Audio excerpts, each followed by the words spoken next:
So obviously one of the most important factors in video is getting good lighting. You can do that using exterior light sources. So if your room is pretty well lit by the sun, you can shoot during the day and get a really good image. However, there are always issues with daylight in that it's going to change throughout the day, the temperature of it's going to change and the intensity of it's going to change. So if you want to get good video consistently, you really want to start to understand lighting setups. So here I've got a relatively simple lighting setup in our studio. It's actually 5 lights all working at the same time. So what I'm going to do is break down all the different lights and what they do. And we're going to start by turning off all the lights except for the key light. And then I'm going to start to build up the layers of light and you'll see exactly what each individual light does to the image. Okay, so let's start with the key light. That is our main light source. For this, we're using something called an aperture soft light with a honeycomb grid.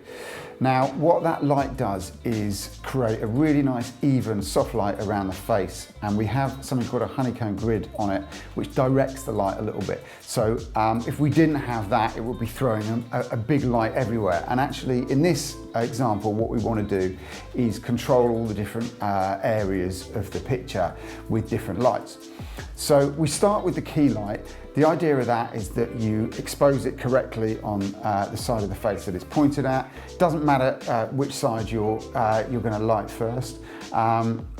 You normally have it around 45 degrees pointing downwards and 45 degrees across from the face. And that allows for a nice even light and it creates a nice kind of pleasing shadow across the face. Okay, now we've added the fill light. The fill light is a smaller, still soft light source that basically fills the light from the other side of the picture.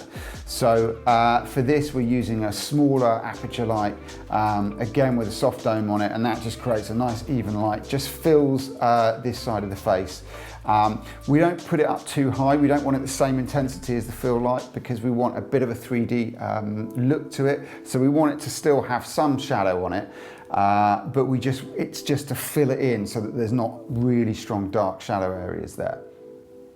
So the next light is the backlight. Now this is positioned normally above and behind the subject. And as you can see, it's giving a little bit of a halo effect here over my head and also on the shoulders. And the idea is that that just gives you a little bit of a separation from the background.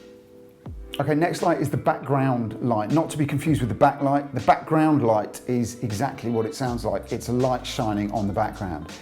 So for this shot, we've got an orange backdrop and we're using an LED panel positioned quite low, dimmed right down and quite close to the background. And that's basically giving this sort of spill, graduated spill of light which covers the background and just makes it a little bit more interesting. Now this is a really useful effect if you've got a grey wall or a single colour background in your office and you want to make it a little bit more interesting. If you put a light on that background and just let it kind of spill out, then it just adds that graduation and it just makes it look a little bit more interesting. And now the final light we've got here is a small panel that's illuminating the table. If you've got a desk or a table in shot, if you're going to do a product demo, then you're going to want a light shining on that. It just evens out all the shadows in that area. Depending on what the product is, you might find that you actually need even more lights to kind of illuminate that evenly from both sides. But basically, a single overhead light will do quite a good job of illuminating this desk and illuminating anything that you've got on it. So hopefully that's given you an idea of studio lighting for a simple setup like this, a simple piece to camera. You don't have to use all those lights. It may be that as I was showing the kind of layering effects, you saw one of the images and thought, actually, that's the look I'm going for. You don't have to use all these lights.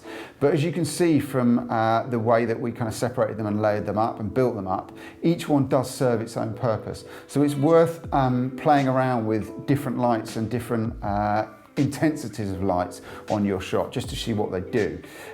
Certainly if you're going to use a backdrop or if you want a kind of continuous setup that you're going to use from day to day for multiple videos, it's worth experimenting with these lights and then making a note of all your intensities and positions and things like that so you've got a kind of studio setup that you're happy with.